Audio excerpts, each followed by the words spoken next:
নমস্কার। কৃষ্ণকালী মায়ের জয়, কৃষ্ণকালী মায়ের জয়, কৃষ্ণকালী মায়ের জয়।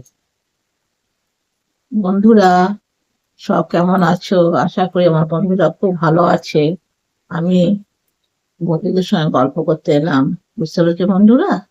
তা কেমন আমার গল্প করতে খুব ভালো লাগে। এবার ধরো, আমার তো সেরকম গল্প করার ঘরে কেউ নাই, কার সঙ্গে গল্প করবো? হ্যাঁ, তা আমি দেখি আমার বন্ধুর সঙ্গে গল্প হবে আর ঠাকুর দেবতার কথা বলা হবে। আমার গল্প মানে ঠাকুর দেবতার কথা। আমি আর কি গল্প করবো বলো, বয়স্ক মানুষ। আমি তোমাদের কাছে, যে আমি যেটুকুন জানি ঠাকুর দেবতার কথা, সেটুকু তোমাদের কাছে বলবো। বুঝতে পেরেছো বন্ধুরা? তা আমার কৃষ্ণকালী মায়ের সম্বন্ধে বলা। কৃষ্ণকালী মায়ের আহ, মন্দির মা খুবই জাগ্রত।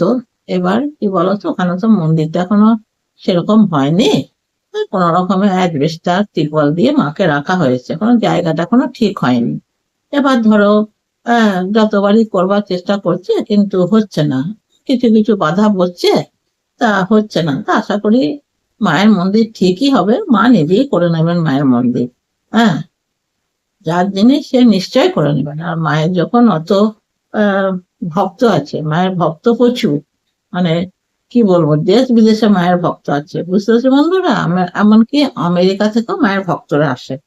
তাহলে বলো, আমেরিকা কি এখানে? হ্যাঁ, ওখান থেকেও মায়ের ভক্তরা আসে তারা। দেখেছে, ইউটিউবে দেখে তারা আসে, একদম ডাইরেক্ট মায়ের কাছে এসেছে। হ্যাঁ, এসে মায়ের কাছে তাদের কি আশা মায়ের কাছে বলে। নিশ্চয়ই তাদের আশা পূরণ হয়, তাহলে কেন আসবে? নাকি আশা পূরণ হয় বলে তো তারা আসে।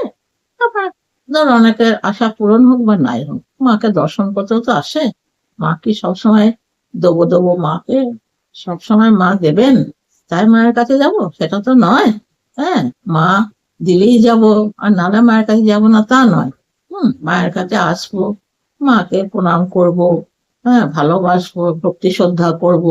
হ্যাঁ, তারপরে নিজের যেটা ভালো লাগবে, মাকে যেটা আমার প্রয়োজন, মায়ের কাছে প্রার্থনা করব যে মা আমার এটা ভালো করে দাও।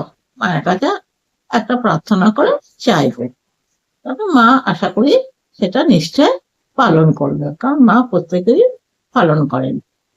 কেন, মায়ের কাছে কেউ ফিরে যায় না, যারাই আসে মায়ের কাছ থেকে কেউ ফেরত যায় না। ধরো, আমি একটা আশা নিয়ে গেছি যে এটা মাকে বললাম, মা এটা আমার পূরণ করবেন। হ্যাঁ, পূরণ মা করেন, কিন্তু হয়তো এটা হলো না, অন্য একটা হলো।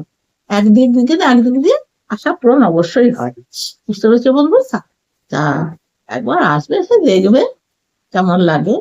হ্যাঁ, আমি জানি তোমরা আমাকে ভক্তি করো, শ্রদ্ধা করো, বিশ্বাস করো, সম্মান করো, সবই করো। তা তাহলে তোমরা আসবে নাকি, যে না একবার দেখে আসি? উম, আমাকে যেই বলো, ঠাকুমা বলো, দিদা বলো, যে যা বলো, একবার এলে এসে দেখে যাবে। কেমন বলবো না? হ্যাঁ, তোমাদের ভালোও লাগবে। নিশ্চয়ই ভালো লাগবে। এবার আমি কি বলতো, বয়স্ক মানুষ, আমি সবসময় যেতে পারি না বাবা। হ্যাঁ, অনেকটা দূর।